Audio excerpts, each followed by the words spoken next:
In business, a well-kept, attractively decorated office can spell the difference between profit and loss. If there's room for improvement in your office, call or visit McQuitty Office Designers.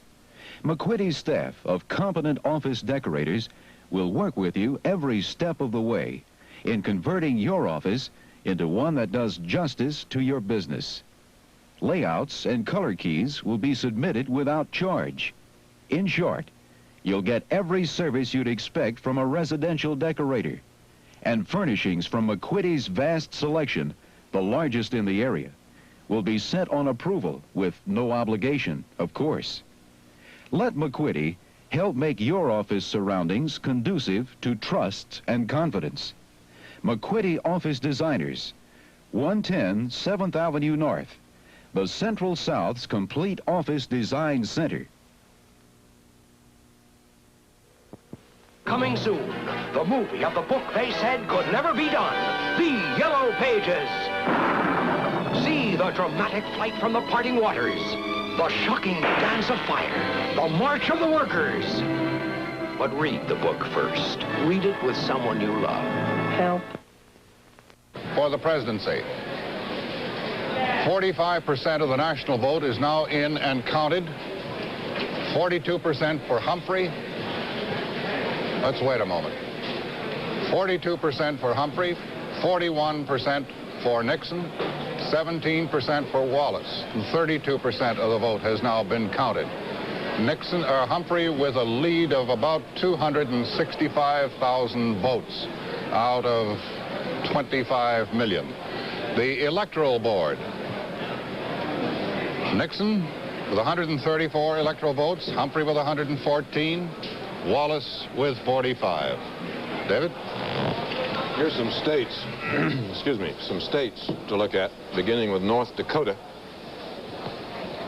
We have a projected winner in North Dakota, Richard Nixon, and we project that when all the votes are counted, he will have 56% of them and carry the state. South Dakota.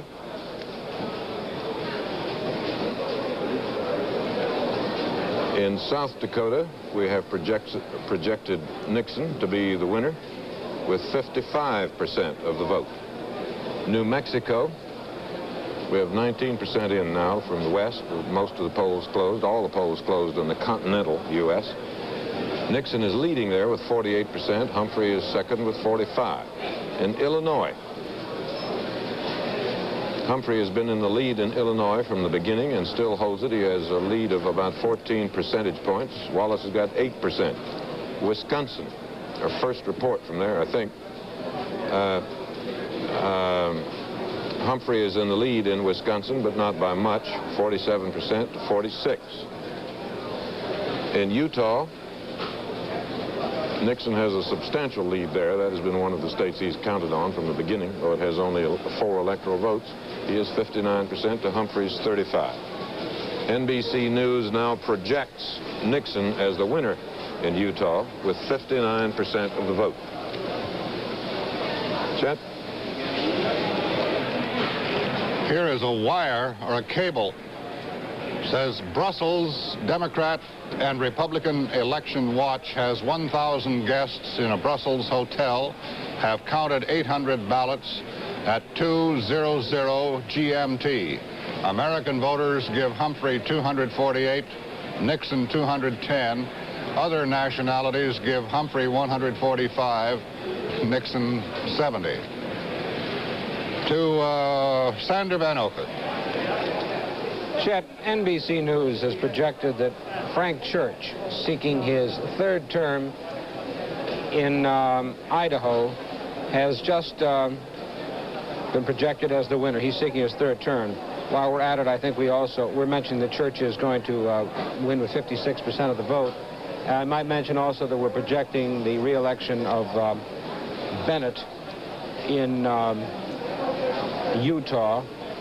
Wallace Bennett is the projected winner over there. It's interesting, I think, to talk about Frank Church for a moment, because Frank Church is another one of these people who was an early opponent of the Vietnam War and was supposed to be in trouble because of his opposition to it. A couple of years ago, there was a story circulating around Washington that at the White House reception, Church said to President Johnson, "You ought to read this article by Walter Lippmann, another opponent of the war." And the president said, "Well, Frank, next time you need a dam in Idaho, you go and ask Walter Lippmann." Well, the remark was not too much off the mark, because what has probably won for Frank Church in Idaho is the fact that he paid very close attention to the things that matter out there: water, reclamation, and mining policy. These are the issues that really matter, and people in Idaho place a great deal of emphasis on seniority, and Church is building up seniority, and he's very skillfully played his association with Republican Senator Len B. Jordan before the voters, and they've liked it. On the issue of gun control, for example, he was as firm as his Republican opponent George Hansen against strong gun control legislation. So again, Vietnam has not apparently hurt Frank Church. If anything, it has probably helped him in the same way that it helped Bill Fulbright in Arkansas, because a lot of people I talked to out there said, well, we don't agree with Frank Church on Vietnam, but we like the idea that he stood up to President Johnson. So again, there's another case of Vietnam not hurting a man. He won on bread and butter issues in a state which Richard Nixon is carrying by about 56% of the vote. John? We've been examining the vote in various sections of the electorate. For example, people who live in the countryside, who don't live in the cities, comprise about 26% of all the people who cast all the votes in the country. And as of the moment, we have a figure, an early indication from them, that 60% of them, 60 plus of the people who live in the country, are going for the Republicans this year. Only 20% are voting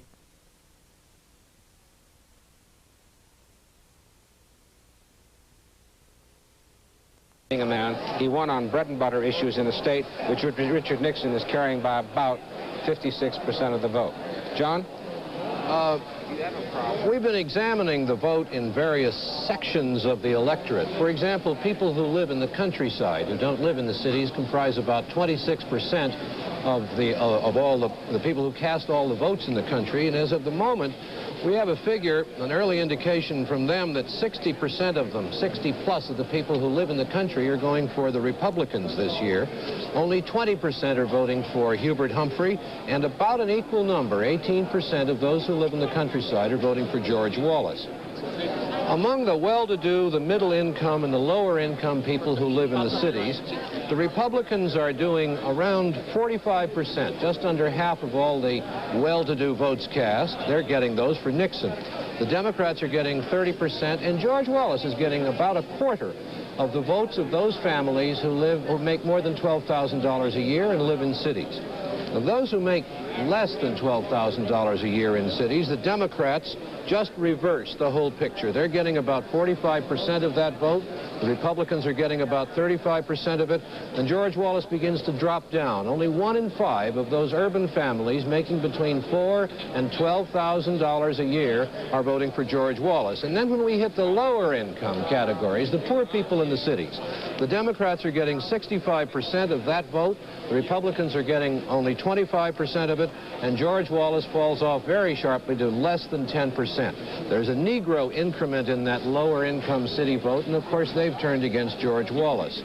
The Negro vote overall the country is going nearly all to the Democrats. We have just slight percentages going to the Republicans, meaningless really, and very little information on whatever Negroes may be voting for whatever reason for George Wallace.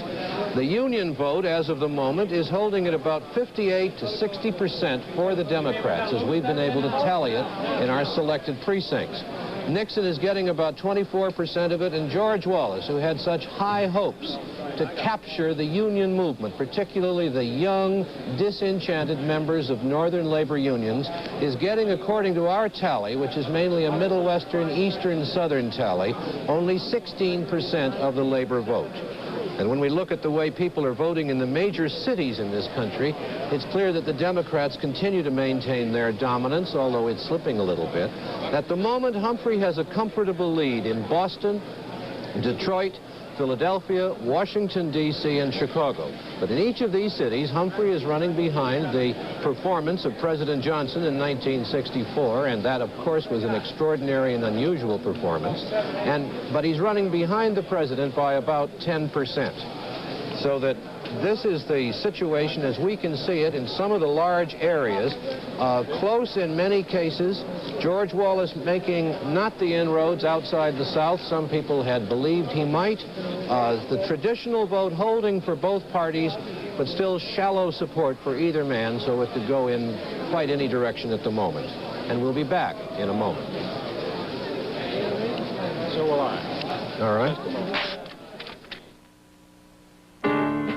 When Bulova took the calendar off your wall and put it on your wrist, it wasn't an easy job.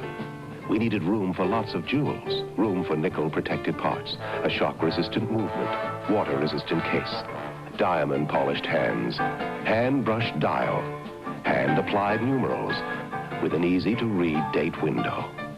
There are only 12 moving parts we couldn't fit into a Bulova calendar. Miss January, Miss February, Miss March,